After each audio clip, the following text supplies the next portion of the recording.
Okay, could you read? I probably didn't have time to read.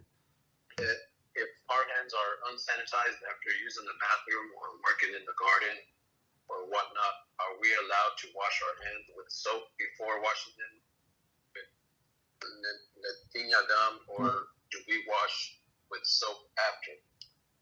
Do we walk out of the bathroom to say the blessing, then walk back in to dry our hands?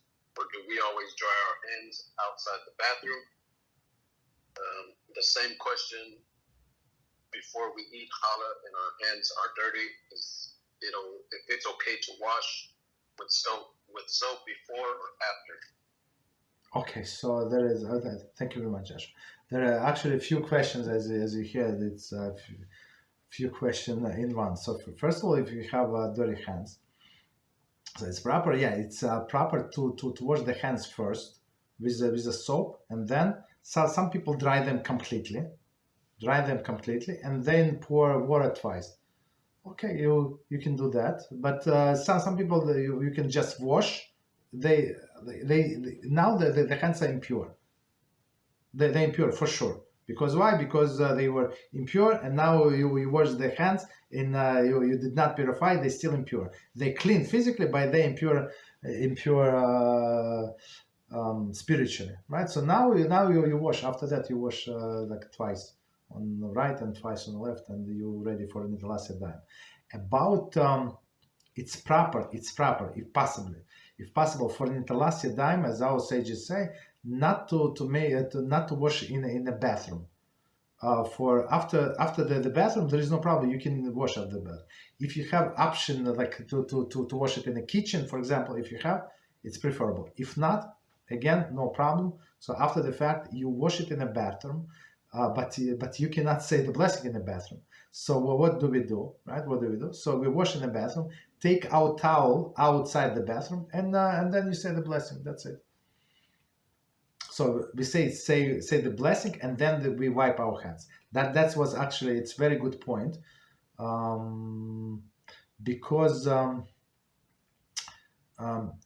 when we wash for after the bathroom, so we first dry our hands, then we go outside. If you have towels inside, so you dry like hands in the bathroom, you go outside and you say the blessing.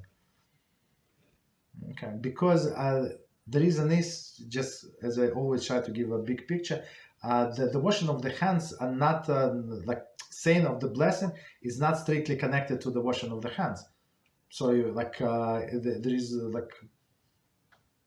okay, you can still say the blessing.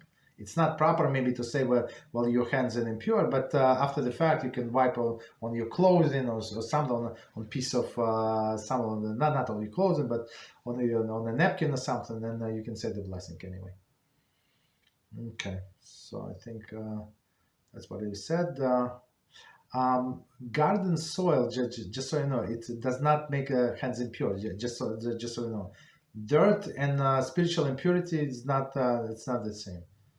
So we don't have to like wash after that, unless you know that you touch some places on your body that are usually covered. You touch your shoes.